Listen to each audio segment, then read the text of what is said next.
Hello, everyone. We are back again with another episode of our weekly podcast. We are the Football Tailgaters, and we go over hot topics in the NFL. As always, we have here our Jets fan, Yams, our unbiased fan, Andy, and then myself, Aaron, a Cowboys fan. So let's go over some topics today as we are basically in the conclusion. It's done. Preseason's done, right? This past Monday, at the final game of the Houston Texans versus the New Orleans Saints. I thought it was a pretty nice game, but overall, we got good looks into this preseason with a lot of players, a lot of rookies, although we didn't see some players play at all. We'll probably talk about that. So let's start with, we're going to have some 49ers talk here with Trey Lance traded to the Dallas Cowboys. That's big news, totally unexpected. We got also, obviously, Cowboys talk and some New York Jet talk. We also got some Rams drama, I guess. Maybe, I don't know, maybe overblown. Who knows? We'll go over that lastly. And then if we have some time, we'll probably throw in some little stuff. So let's start with the 49ers. Let's get right into it. 49ers traded Trey Lance to the Dallas Cowboys. The Dallas Cowboys gave up a mid-round pick, which specifically is a fourth rounder. Did the 49ers make a mistake trading Trey Lance? No, I said it was either time to move on or put him on the back burner. It was time to give this team to Purdy. It doesn't matter where you're drafted in the draft, you just have to prove yourself. And that's what Brock Purdy did last year. So I think it's time, it was the right thing to do, is to give this team to Brock Purdy. Even though it's looking as one of the worst trades in NFL history, maybe even it is the worst trade in NFL history, actually, to give 3 first-round picks for a guy that you didn't really even give him a fair trial. I do commend them for just cutting their losses since they do think that Brock Purdy is their future. So at least they got a fourth round for him. So not only did you mention the worst trade possibly in history, right? But also probably the biggest bust the 49ers had in their draft for that pick. So it's something unfortunate for Trey Lance and the 49ers. It just didn't work out. I think they were impatient and unfair because of his injuries, right? And this is a good opportunity for the Cowboys to give something that's not very valuable, fourth rounder, and take a not a high risk at all, and give this guy a chance possibly, and it'll give good pressure to Dak Prescott. So I think if I should move on to this next question right away, if we want to go quickly and go over if Dak Prescott should be worried, I guess, about Trey Lance and this whole trade that just happened. He shouldn't be. He's a football player, so he should just be focused on being the quarterback and taking this team to the Super Bowl. Now, this could be just a big-time business move from the Dallas Cowboys. Since Dak's contract is coming up in 2 years, they're going to owe him a lot of money next season. That's going to have a huge cap hit, over $30 million. And it could be like in a situation that they can tell Dak Prescott, like, we can't pay you all that money that you're going to be requesting to be the highest paid quarterback. As you can see, we have some insurance. If you have to leave, you can leave. If not, we would love for you to stay and continue, but you're going to have to work with us. It's simple. Everything comes down to what Dak can do this year. So why not take a risk on a fourth rounder? Fourth rounder is nothing on Trey Lance. So it is a business tactic. It is a business move. Basically, it's a message to Dak that you are not the final answer. Prove it to us. Yeah, for sure. I think it's a great experiment that the Cowboys can work on with Trey Lance. And it'll be awesome if there's a big payout with this. If he ends up working out, right, and Dak Prescott doesn't end up working out, it's a win-win for the Cowboys. So it's a great scenario, I think, for everybody but Dak Prescott, unfortunately. But he's been given plenty of opportunities, right? He hasn't always been put in the greatest positions. We're seeing this season coming up now, this whole talk about how Dak Prescott has a lot more control in the offense. And we saw this last preseason game where Dak Prescott was calling the plays, and I think he did a phenomenal job, right? And it makes you wonder about Mike McCarthy, right? What's going on there? So we're going to see a lot this season. It's going to be a great time for me to finally realize who's the real problem. And we're going to see if either, I guess, maybe Mike McCarthy is going to be in the hot seat or Dak Prescott. Because I don't think Dak Prescott's in the hot seat yet, but he's about to be this season, depending on how he performs. And he shouldn't be too upset. Dak Prescott, he kind of did the exact same thing to Tony Romo in his situation. It's not the same situation, but he came in, he played really well in the preseason and during the regular season since when Tony Romo was injured, and he just kept the job. And Tony Romo just, like, he said, here you go, here, take the reins for the team. So is this possible that we may be keeping an eye on this, the next preseason, right? When Trey Lance gets a chance, possibly, if Dak Prescott doesn't get injured this season. This is a make or break type of season a little bit for Coach Mike McCarthy and Dak Prescott. Like, time is ticking, and like you said, Dak Prescott had multiple opportunities. He has had really good teams, and right now he has got an elite defense as well. So there's no excuse. Like, you should at least be in a very competitive game in the NFC Championship this year. Worst case scenario with this is Trey Lance doesn't work out and Dak Prescott doesn't work out, and then what are you doing with? Right. Like, what are you going to do in that scenario? And that's pretty scary. Well, what are the odds of that? I'm not sure. Dan Quinn would probably become the head coach. But then you'll be back to not having a quarterback, kind of like the Washington Commanders that haven't been able to find theirs after Kirk Cousins left. Well, that's why they have Trey Lance. Well, they would have to lean scenario. on that. Yeah, they would have to lean on having a defensive identity and making that their face of the team is the defense. Kind of like maybe what we're seeing with the 49ers. They don't have we've only seen Brock Purdy, right, this past season. Sure, he did a great job, right? But that was only just one season. A fraction of what we could probably see this whole season. What if he doesn't perform well as he did last season? Well, then what? What are you going to do? So that's maybe a similar scenario, I would say. And it's Sam Darnold. I think it's kind of crazy. I think it's safe to say that Dakota is in the short leash. That's his name. Yeah. A little bit of silence there. Dak, should I say, is on a short leash. Well, when we were talking about the contract talks, just the Cowboys just doing a business move and trying to protect themselves for the future, I would just tell Dak Prescott, like, hey, this is just so we can have like some protection in the quarterback and the depth. Like, if you got injured last year, I mean, Cooper Rush did a good job, but when he played against a really good team with the Philadelphia Eagles, we came back to reality of saying that we need a little bit more of a playmaker in the quarterback.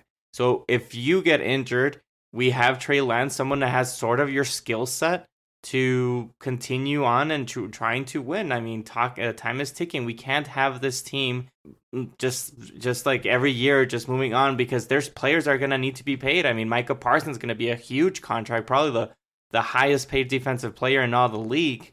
And then you still have your offensive line. You still have wide receivers. CeeDee Lamb is coming up. So, yeah, this is just a situation that you have to tell Dak Prescott, like, don't worry. You're still the quarterback. Like, this is something that you shouldn't be worried about. We just need some quarterback depth. Also, the Trey Lance contract, too, right? This is a first-rounder contract. Yeah, so it's but not like it's cheap. The 49ers have paid most of the contract of being the top, the third pick overall, or what was it, the third or fourth pick overall? Mm-hmm. Yeah. So it's really cheap for the Dallas Cowboys, just like you're saying, to just keep them on and just work with this team for the next 2 years. Yeah. So I guess to basically kind of put the scenario is they're both on their last 2 years of their contract, right?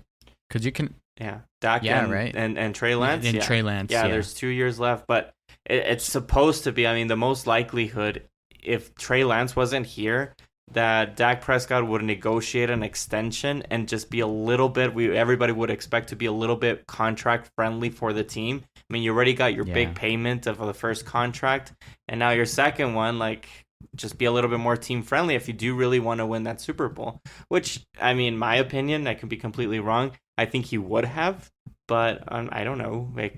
Maybe that he sticks to his guns and just treat it as a business. It's definitely a turnaround for sure. But let's move on to the New York Jets, Yams, and I want to see what your thoughts are on Aaron Rodgers and how he performed this last preseason game and his first time as a New York Jet. It was shaky at first, at the beginning. But the second time he took the field, he scored a touchdown with Garrett Wilson. So we're going to see a lot of that for sure this season. So that's exciting. I would give it a B+, only because they didn't look so smooth at the beginning. But I'm certainly excited. Yeah, if you took the words out of my mouth, I would give it a B+ as well. And that's just because it was shaky in the first drive. He only did 2 drives. In the first drive, I still see some issues on that offensive line. He had to scramble and he had to leave the pocket, and he threw some plays that the receivers weren't in the same page. But then he did score a touchdown with Garrett Wilson, which is what I was expecting. So he did satisfy my expectations in that second drive, but in the first drive, it was pretty shaky. It wasn't smooth. So B+ is fine. Yeah, pretty much. I think to kind of pinpoint again specifically that O-line, Aaron Rodgers has been trying to really talk up this offensive line and saying that they're good guys, right? He also, if I'm not mistaken, credited the center, I think it was McGovern, on one of the plays. I think, if not the touchdown play. He seems to have a lot of praise for his offensive line, so maybe he's trying to motivate them, right, and get them in a good position. I think it was fine that he was shaky, right, but he's shaking the rust off. So the main focus should be the O-line rather than worrying about how Aaron Rodgers will perform, because I think Aaron Rodgers is just going to be what Aaron Rodgers has always done for this, I guess, past, years. It's going to be very interesting because this is a completely new team for him. It's a new chemistry. It was a bit shaky last year with Aaron Rodgers with the Green Bay Packers. And we are all most of us are seeing offensive line troubles. I do think the defense is going to be playing pretty well. It looks like Robert Salah just has a little bit more hands-on on that defense, and he can let loose a little bit on the offensive side with Aaron Rodgers taking the reins there. So I think the defense is going to be helping the offense a lot. It's just we're going to see what's going to happen with Aaron Rodgers in this offense. Elite defense for sure. Yeah, and I feel like there's going to be games where the defense bails out the offense. It'll be a strong showing, I think, overall, though, but I don't think they should let off the gas pedal at all. This is something, especially being in that kind of division. So yeah, no, and also I'm not 100% excited about that Jets offense. I mean, we have the shaky offensive line. You do have a tremendous, awesome, great quarterback, but the running back situation, I'm very happy that they got Cook for them. That's something that they need, because I was just pretty nervous with Michael Carter since Breece Hall. Who knows how he's going to be playing since he's coming off that ACL. They had the tight end. I thought it was going to be Uzuma, the main guy from Cincinnati, but they're not even playing him in too much. Or they're using Conklin, I believe his name is. And the wide receivers, we just had Corey Davis retire. Lazard is a little injured. Cobb, I mean, he's not exciting to see. I mean, even though he has some rapport with Aaron Rodgers, it's not like a tremendous excitement. The only one that's really exciting is Garrett Wilson. And then Hardman, yep. We'll see what he can do. I mean, he played really well in Kansas City, but I mean, there's a reason why they let him go. The main three is McCole, Hardman, Lazard, and Wilson. Yeah, I think those are the clear number 3, and it's gonna be interchangeable with Hardman and Lazard 100%. And I think it's depending on how healthy they are and how they perform. Obviously, and it's something to keep an eye on. But the clear connection to Wilson and Rodgers to Wilson is going to be, I think, pretty obvious. And maybe fantasy-wise, it's going to be great. We'll see about that. Keep an eye on that. I don't know why. I'm sorry. Just one last thing. What? The only thing is that it's strange how Dalvin Cook, is put in fantasy as a really low pick. That nobody's actually too really excited about him. He's 28. Well, but he was really good. He was a top running back still with last year with Minnesota. He's had 1,000 yard rushing every year. It's the matter of fact that how are they going to split the touches between Breece Hall and Dalvin Cook? He's only falling because statistically, running backs, when they turn 28, their stats do decrease. But it's not like everybody in fantasy hasn't happened for us to know, like, you know what, he's actually taking a step back. Right. No. Again, why take off the gas? Take off your foot off the gas pedal. If this guy's giving you 1,000 yards every single season, you don't think the Jets have that in mind? That, hey, is this guy still capable of it? Is he not? Right? How are they going to split it? And I think that's the big conversation and why I think he's kind of low on the draft is because I think they're nervous about the Breece Hall and Dalvin Cook.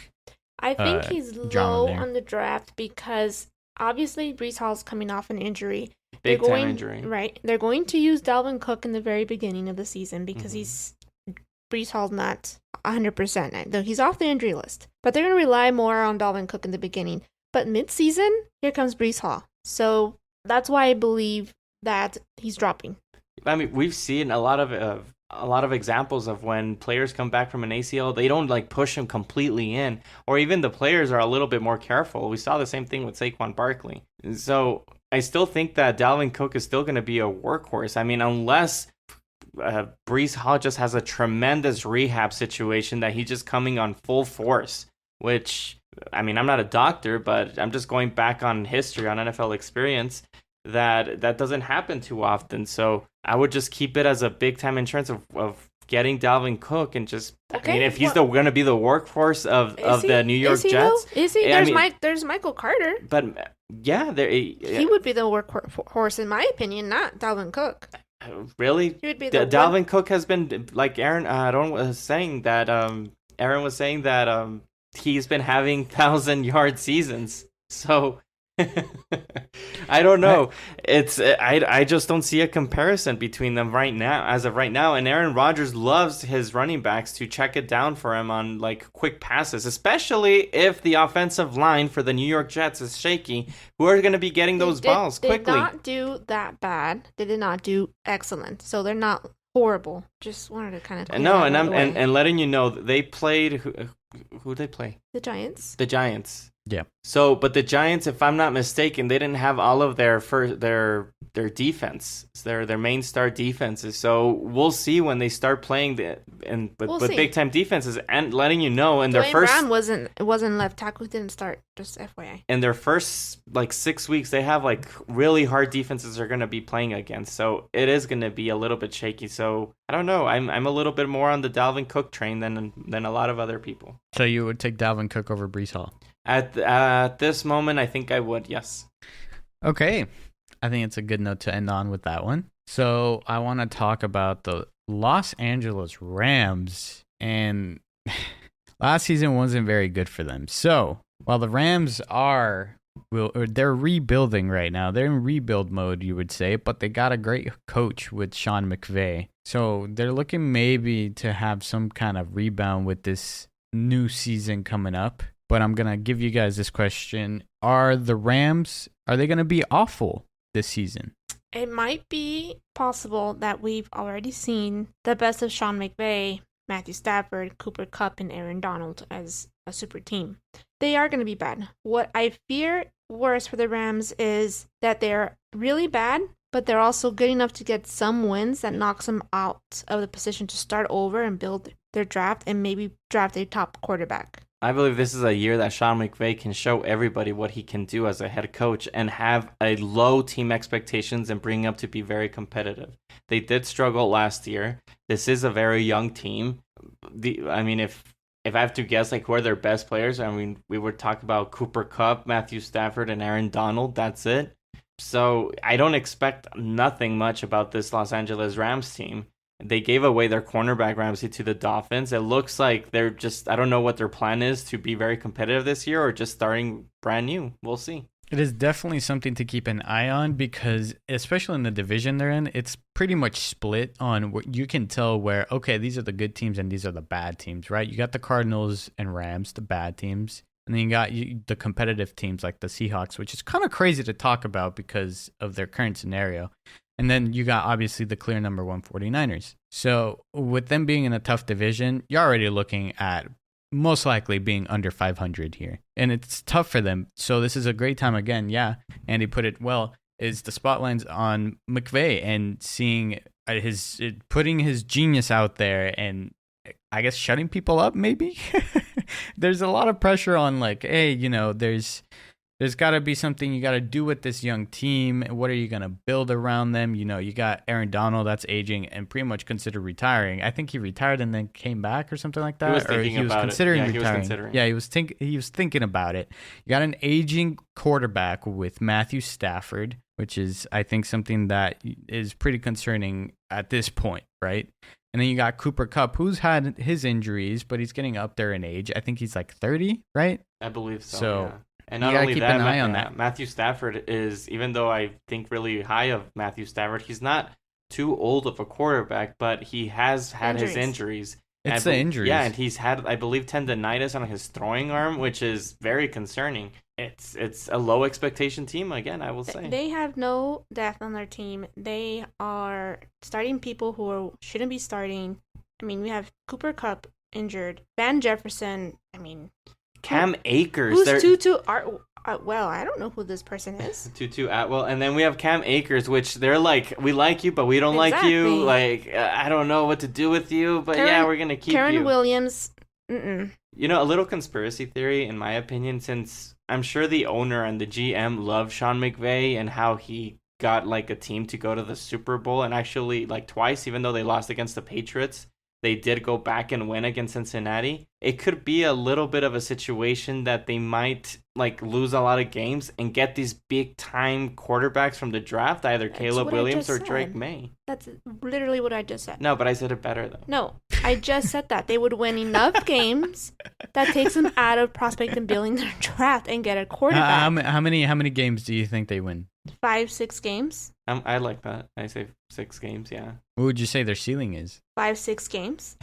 No, I would say 8-9. Their ceiling, and that's just because the NFC has a lot of troubles. Like, we don't know what Seattle Seahawks are going to be able to do in their division. Arizona Cardinals also have some issues. We just got note that Kyler Murray's not going to be playing for the first few weeks, so there could be some winnable games for them. We don't know. Are we going to see, or I guess, are we all going to agree on them not being playoff contenders at all whatsoever? Yeah, we agree. Yes, not playoff contenders. So I want to dive into more specifically on Matthew Stafford. We're talking about him, right? And on specifically, I guess, Matthew Stafford's wife, Kelly Stafford, who has a podcast, spoke out about, I guess, the little bit of struggle that Matthew's had with the rookies. Quote, they have a lot of rookies on their team. They're young. They're very young. But he's like, I feel like I can't connect. She said that on her podcast. And then in the old days, you'd come out of practice, you'd shower, and people would be playing cards, interacting, blah, blah, blah, and whatever. So that's basically, she was kind of talking about how, like, Matthew Stafford isn't really connecting with the young guys. And something along the lines I saw, too, of, like, he needs to keep, like, some kind of, like, face space book, right? Not Facebook, on these players, because he's like, oh, he's having a struggle with the names and whatnot. But basically, you know, he's having a tough time connecting with the rookies. So Matthew Stafford is having a tough time with the rookies. So is this concerning, I guess,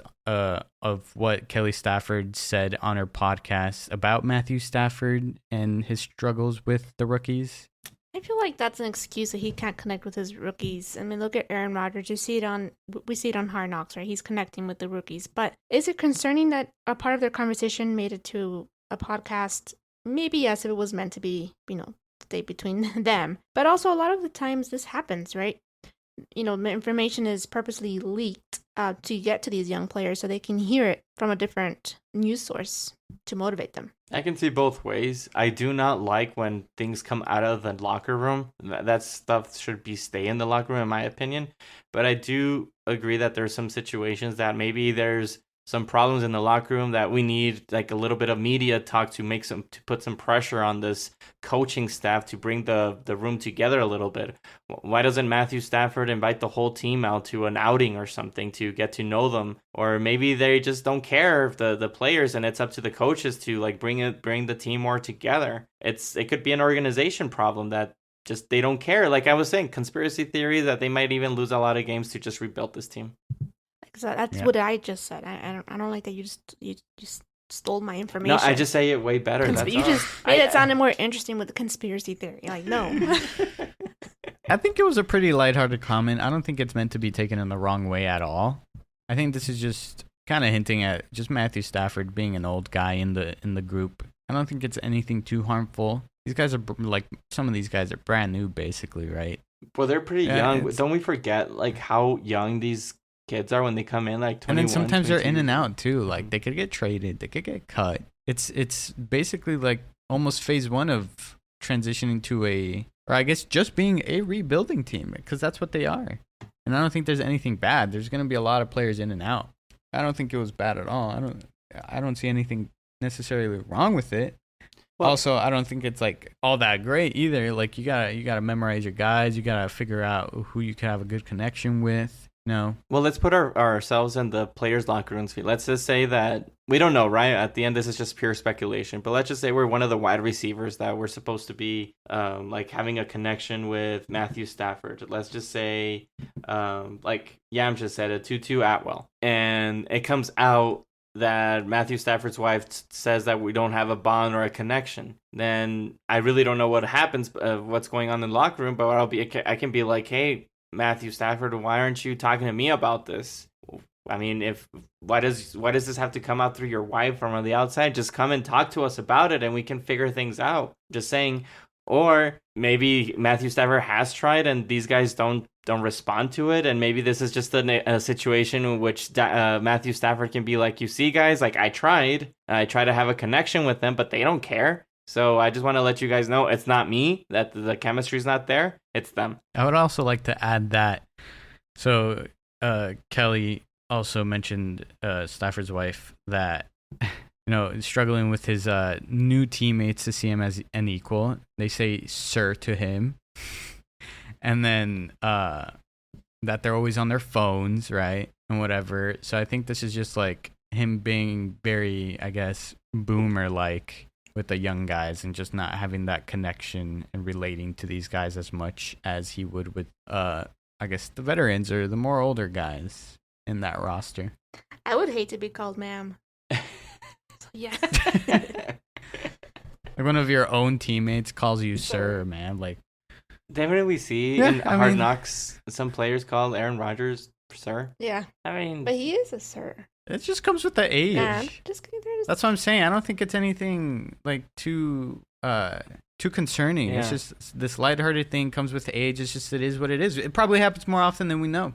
Is Matthew Stafford having a midlife crisis? Probably. After being called sir. I don't know. Yeah, it's fine. I mean, I feel bad for the guy because he's getting there, and who knows what we might see from him. Will he have more success? Will he have another Super Bowl in his sights? I don't know. I don't think so. Yeah, but I think we're pretty much it. I don't know if you guys want like one last thing to talk about. Because if we do, I want to do something. Maybe hop on the trend a little bit.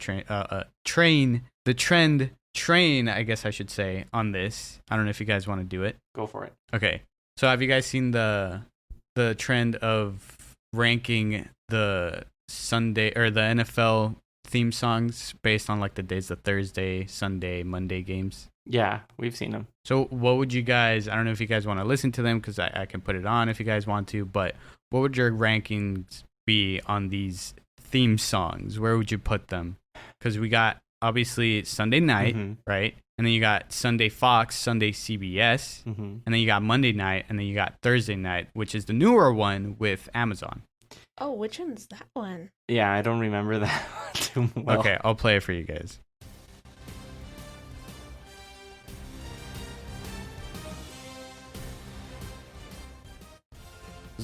Familiar at all?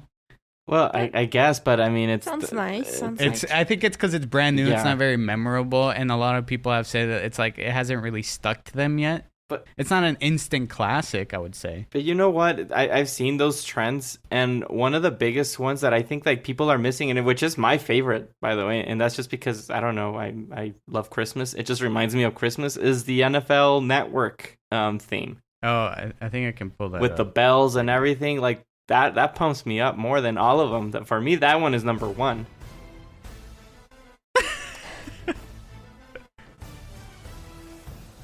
Come on, explosions! It's like let's go. It's awesome. Like I don't know why that's not a top in rankings and people's ranking. I think just people forget about it. I guess it's also not necessarily part of I guess the games anymore. I don't think so because now that Amazon has the Thursday night one, right? I believe they have. Yeah, I believe they have like just 2-3 games. No. More than that. In the year, you think so? Yeah, it's more than that. I guess so. So how many games are going to be on the NFL Network then? Isn't it None, split? right? Isn't it like half the season Amazon and the other half of the season it's on the NFL Network? I don't even know. That's the crazy part. I thought it was just Amazon all the way this whole time. I mean, I like the Sunday night. It says 8 live games. It's half season. 8 live games. Yeah, almost Yeah, half season. that's half the like season. yeah. Like I said before, you steal my.